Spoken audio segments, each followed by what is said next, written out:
실제로 이런 태도를 가진 사람들은 남녀불문하고 인기 있는 경우가 많습니다. 대화가 즐거웠다는 만족감을 주기 때문에 그 사람에게 좋은 이미지로 기억되거든요. 안녕하세요, 피터입니다. 유난히 기억에 남고 나도 모르게 떠올라서 자꾸 생각나는 사람이 있습니다. 얼굴이 이뻐서일까요? 물론 아닙니다. 얼굴이 이쁘면 잠깐 기억에 남을 수는 있지만 하루 종일 생각나고 여운이 남지는 않습니다. 그러면 어떤 사람이 자꾸 생각나게 될까요? 오늘은 남자가 자꾸 생각나고 떠오르게 되는 여자의 특징 2가지를 얘기해 보겠습니다. 첫 번째, 나에게 먼저 다가오는 여자.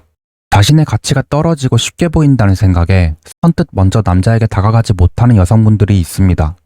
나아가서 호감을 들키지 않으려고 도도한 모습을 보이거나 관심 없는 척하는 여성분들도 종종 있죠. 하지만 도도하고 나에게 관심 없어 보이는 여자에게 먼저 말을 걸 수 있는 남자는 많지 않습니다. 설령 본인의 관심이 있더라도 부담스럽거든요. 물론 도도한 모습은 이성적이고 감정에 쉽게 휘둘리지 않는 강인한 매력으로 다가올 수도 있어요. 하지만 그건 하나의 매력이 될 뿐 남자에게 자꾸 떠오르거나 하루 종일 생각나게 하지는 않습니다. 서로 감정의 교류가 오가지도 않고 아무런 접점도 없는 상황에서는 그 어떤 감정도 생기지 않으니까요. 따라서 그 사람에게 기억되고 싶다면 우선 거리를 좁히는 게 첫 번째입니다. 그 사람과 아무런 말 한마디 해본 적 없는 상황이라면 우선 인사부터 건네보는 거죠. 아침에 마주칠 때 안녕하세요라고 인사하고 최근에 잘 보이지 않았다면 오랜만이시네요라고 먼저 다가가는 겁니다. 처음에는 어색할지 몰라도 계속 인사를 주고받다 보면 남자는 어느새 모르는 사람에서 아는 사람이 됐다는 느낌을 받게 될 겁니다. 그렇게 거리를 좁히고 조금 가까워졌다는 느낌을 받았다면 작은 호의를 보이는 거죠. 피곤해 보이면 힘내라고 캔커피를 건네거나 손이 거칠어 보인다면 쓰고 있던 핸드크림을 한번 발라보라고 건네보는 거죠. 여기서 중요한 건 비싸고 좋은 선물이 아니라 부담 없이 줄 수 있는 선물이어야 합니다. 그래야 받는 사람도 부담 없이 받을 수 있기 때문이죠. 이런 호감 표현을 남자가 알아채기 시작한다면 그때부터는 여러분이 하루 종일 생각날 수밖에 없습니다. 날 좋아할지도 모른다는 생각에 계속 신경 쓰이거든요. 그러니 관계가 시작조차 안 돼서 어려우신 분들은 먼저 다가가 보시길 바랍니다. 썸도 연애도 이런 작은 접점에서부터 시작되는 거니까요.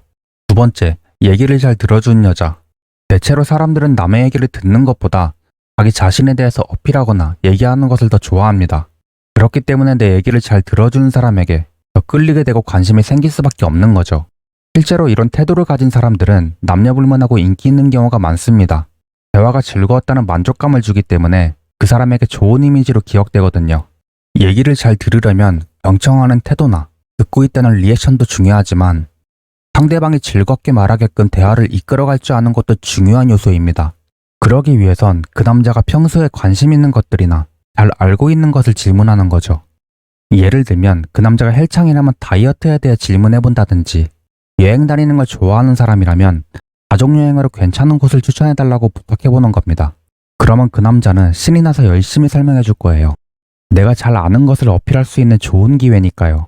그러면 그때부터는 아이 컨택 잘해주면서 잘 들어주면 되는 겁니다. 아이 컨택을 잘하는 것만으로도 잘 경청하고 있다는 느낌을 줄 수 있거든요. 별거 아닌 행동 같지만 이렇게 얘기만 잘 들어줘도 남자는 대화가 즐거웠다는 생각에 자기 전까지 당신 생각만 나게 될 겁니다. 그리고 이런 긍정적인 감정은 당신에 대한 호감으로 변할 확률이 높으니 꼭 실천해 보시길 바랄게요. 오늘 영상은 여기까지입니다. 도움이 되셨다면 구독과 좋아요 한 번씩 부탁드리고요. 저는 다음 영상에서 뵙겠습니다. 감사합니다.